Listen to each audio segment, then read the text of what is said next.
28 de setembro, dia de Santa Lioba, virgem e abadesa.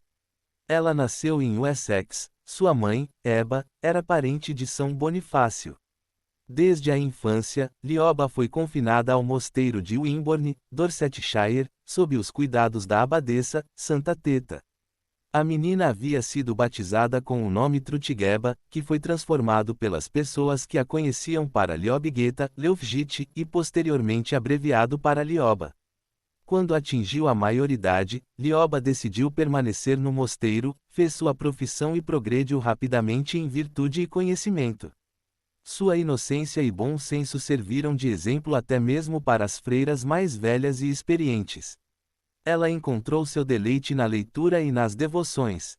São Bonifácio manteve longa correspondência com as freiras de Wimborne até 748, quando escreveu à abadesa Santa Teta para implorar que ela enviasse Lioba, juntamente com outras companheiras, para estabelecer alguns mosteiros e centros religiosos para mulheres na nascente Igreja da Germânia. A abadesa atendeu imediatamente ao pedido e enviou cerca de 30 freiras às terras dos hereges, entre as quais estavam Lioba, Santa Tecla e Santa Walburga. Todas se encontraram com São Bonifácio em Mainz, e ele nomeou Lioba para chefiar a comunidade e a instalou em um mosteiro chamado Bischofsheim.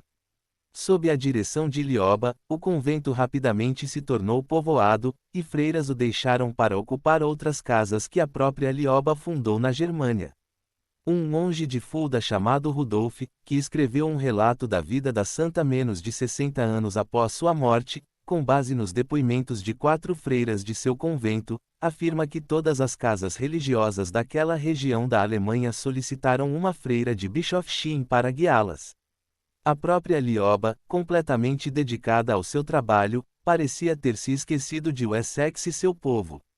Sua beleza era notável, tinha um rosto, como o de um anjo, sempre plácido e sorridente, embora raramente a ouvissem rir. Ninguém jamais a viu de mau humor, nem a ouviu proferir uma palavra áspera, sua paciência e inteligência eram tão amplas quanto sua bondade. Disse que o cálice em que ela bebia era o menor de todos, e esse fato nos dá a pista para afirmar que ela se dedicava ao jejum e às austeridades, em uma comunidade sujeita às regras de São Bento, onde comiam apenas 2 vezes ao dia. Todas as freiras realizavam trabalhos manuais, fosse na cozinha, na sala de jantar, no jardim ou em tarefas domésticas, e ao mesmo tempo recebiam o que hoje seria chamado de educação superior. Todas aprendiam latim, e a sala de escrita estava sempre ocupada. Lioba não tolerava penitências excessivas, como privação de sono, e insistia que todas descansassem ao meio-dia, conforme mandava a regra.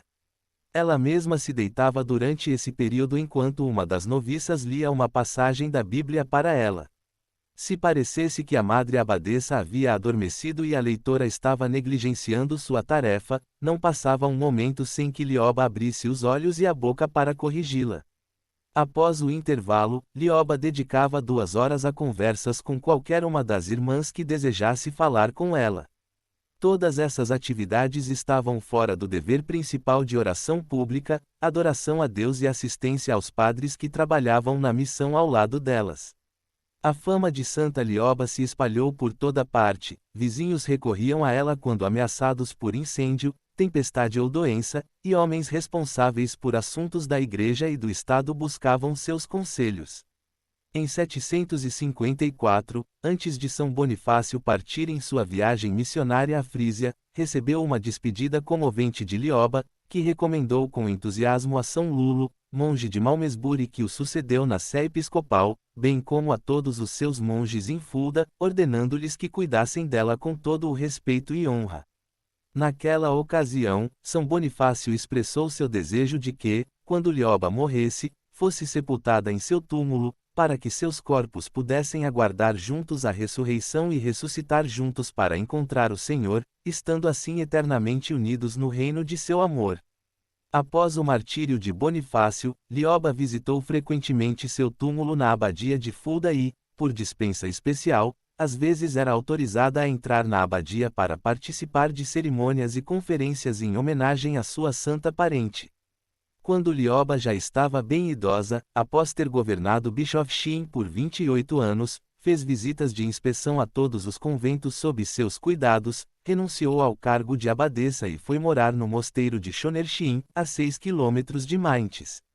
Sua amiga, a Beata Hildegarda, esposa de Carlos Magno, convidou-a com tanta insistência para a corte de Aachen que ela não pôde recusar, mas sua estadia foi breve, pois ela, por sua vez, insistiu em retornar à sua solidão.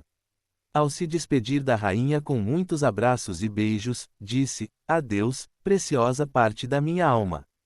Que Cristo, nosso Criador e Redentor, nos conceda a graça de nos revermos, sem perigo de confundir nossos rostos, no dia claro do juízo final, porque nesta vida não nos veremos mais." Isso aconteceu porque Lioba morreu poucos dias depois de retornar da corte e foi enterrado na igreja da abadia de Fulda, não no túmulo de São Bonifácio, porque os monges temiam perturbar suas relíquias, mas ao lado dele, no lado norte do altar-mor. Sua afeição por Bonifácio constitui um dos episódios mais fascinantes da história da Igreja. Os convertidos por ela foram fundamentais na evangelização da Alemanha. 28